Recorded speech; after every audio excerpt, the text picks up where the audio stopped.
નમસ્કાર ખેડૂત મિત્રો ફરી એકવાર ભારેથી અતિ ભારે વરસાદના નવા રાઉન્ડને લઈને એક મોટી અપડેટ આવી ગઈ છે। મિત્રો ગુજરાતમાં હાલ વરસાદી માહોલ છવાયો છે। અનેક જગ્યાએ ભારે વરસાદ પણ પડ્યો છે, જેને લઈને લોકોના જનજીવનને અસર પણ પહોંચી છે। મિત્રો રાજ્યમાં હજુ પણ 4 દિવસ સુધી વરસાદ પડવાની સંભાવનાઓ છે। આ વચ્ચે વરસાદને લઈને હવામાન નિષ્ણાત અંબાલાલ પટેલે જણાવ્યું છે કે ગુજરાતમાં હજુ પણ અતિ ભારે વરસાદ પડવાનો છે। મિત્રો હવામાન નિષ્ણાત અંબાલાલ પટેલે જણાવ્યું છે કે 18 અને 19 સપ્ટેમ્બરના રોજ બનાસકાંઠામાં અતિ ભારે વરસાદ પડવાની સંભાવનાઓ છે। મિત્રો ભારે વરસાદને પગલે બનાસકાંઠાની નદીઓમાં પૂર જેવી પરિસ્થિતિ પણ સર્જાઈ શકે છે, તેમજ જળાશયોમાં વરસાદને કારણે જળતાંડવની શક્યતા પણ રહેલી છે। મિત્રો બનાસકાંઠા ઉપરાંત કચ્છના કેટલાક વિસ્તારોમાં પણ ભારેથી અતિ ભારે વરસાદ પડવાની સંભાવનાઓ છે, તેમજ કચ્છના વાગડ સહિત પૂર્વ અને પશ્ચિમ કચ્છમાં પણ ભારે વરસાદ પડવાની શક્યતા તેમણે દર્શાવી છે। મિત્રો કચ્છમાં ભારેથી અતિ ભારે વરસાદને કારણે સતર્ક રહેવાની આગાહી પણ તેમણે જણાવી છે।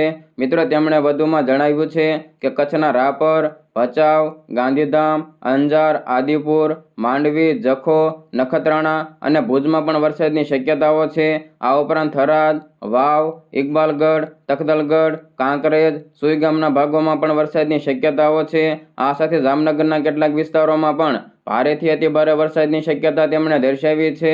મિત્રો અંબાલાલ પટેલના જણાવ્યા પ્રમાણે આ સમયગાળા દરમિયાન રાજકોટ, મોરબી, સુરેન્દ્રનગર, ધાંગધ્રા અને હળવદના વિસ્તારોમાં પણ વરસાદ પડવાની શક્યતા રહેલી છે, તો સૌરાષ્ટ્રના ભાવનગર તેમજ અન્ય ભાગોમાં પણ વરસાદ પડી શકે છે।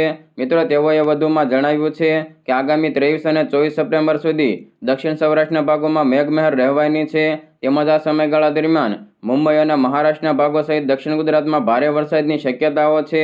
મિત્રો ઉત્તર અને મધ્ય ગુજરાત તેમજ પંચમહાલના વિસ્તારોમાં પણ 21 સપ્ટેમ્બર સુધી વરસાદની શક્યતાઓ છે।